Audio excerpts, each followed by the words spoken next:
if you're wanting to work in cybersecurity, and it doesn't matter what niche you're wanting to work in, it's incredibly important to understand enterprise level security for businesses, because whether you're on the red team or you're on the blue team, you're going to be working somewhere around this. And so understanding kind of not only how enterprise level security works and how it's laid out, but also kind of the mindset of business people that are in charge of making these decisions, that'll not only help you in your communication with them, but in your ability to perform your job. So anyway, we're going to be diving into all of that right now. And of course, before we dive in, I have some playlists for Security Plus and for Cybersecurity 101 and Infosec News. We have all kinds of cool playlists, actually. I've included a few links down in the description. If these are playlists that you would be interested in to learn more about cybersecurity, or you know somebody that would benefit from that, please share it and please view it. I really hope that these are providing benefit to you. Let's dive right in. So of course, the first thing we want to talk about here is configuration management. And it really is one of the hardest things to get right, because especially for larger environments, the amount of configurations you have to make correctly is incredibly vast and it's incredibly complex. And you have to make sure that you're getting it right every single time. And so one of the things that you can do to make this easier is by using diagrams, by showing the network in a visible and graphical format to show, where everything's located, how the network logically would appear, and then, what machines have access to which subnets. One of the other things you can do is create a series of baseline configurations. So let's say, if you stand up a machine and it's just fresh out the box, what are some configurations you need to do right then and there to automatically harden it? Another thing is standard naming conventions, and this will just kind of help you see it in an environment and know exactly what you're dealing with. And that will help with confusion that might prevent you from accidentally pulling out, a device that you absolutely need. And then another thing is IP schema. So assigning IPs to certain devices and making sure that your subnets are logically laid out. Now let's talk about data. Data is so important, obviously, because attackers are trying to steal it, defenders are trying to defend it, and data is just trying to chill and drink its freaking martini. So one of the things that we're talking about here is data loss prevention. Now that's obviously the number one duty of the blue team, but that is actually really difficult the more we zoom out or even as we zoom in. The users may occasionally email things. They might just put it on a physical drive and walk away. They might, use Bluetooth to airdrop data. You have to have policies in place and other mechanisms in place to hold people accountable to make sure that you are not losing this data and people are not violating these policies. Another thing is masking, and you can use this with hashing. You could use this with other forms of encryption, basically while it's in transit. And you really want to try to mask data in 3 different cases: while it's at rest, while it's in transit, and what it is in processing.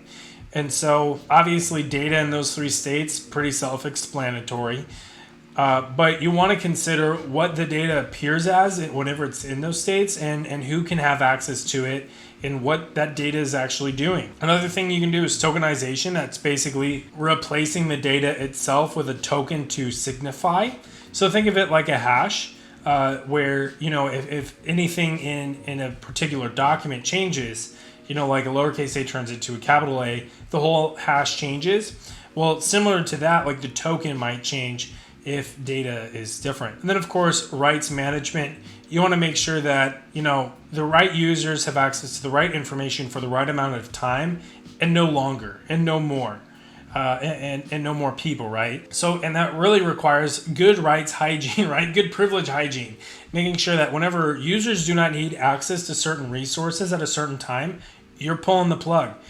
They do not have access to that information anymore. Of course, you got management considerations, and this is where you got to really zoom out and understand that a lot of people that are managers in these companies, they're not, they're not very technically savvy, perhaps.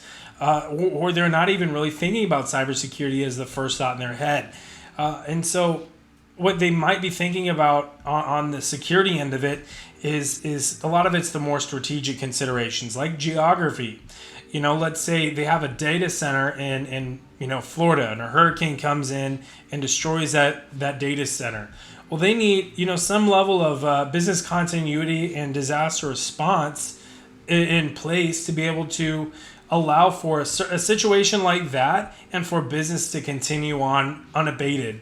So that might be where they have hot and cold sites. You have a backup site in a different geographical area.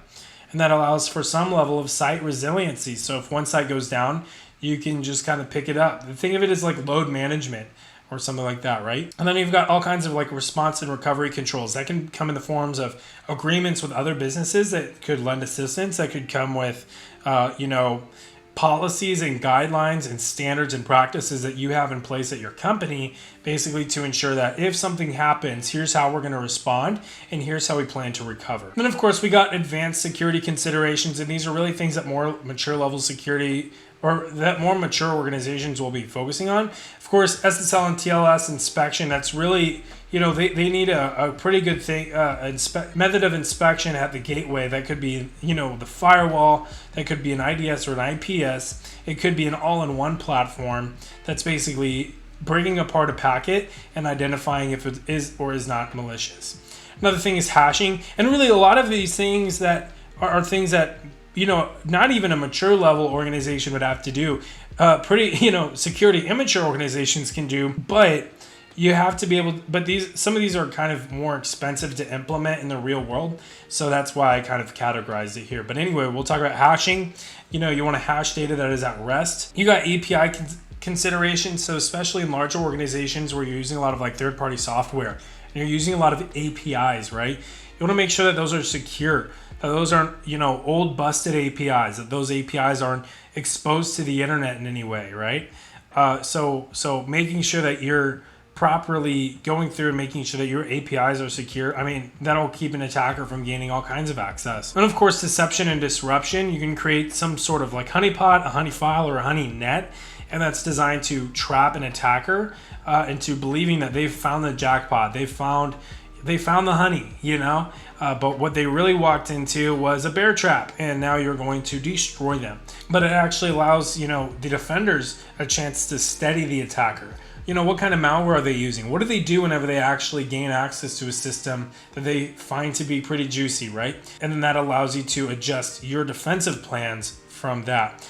Another is a DNS sinkhole, so it's literally just sending them to nowhere, right? Sending them on the yellow brick road to Kansas.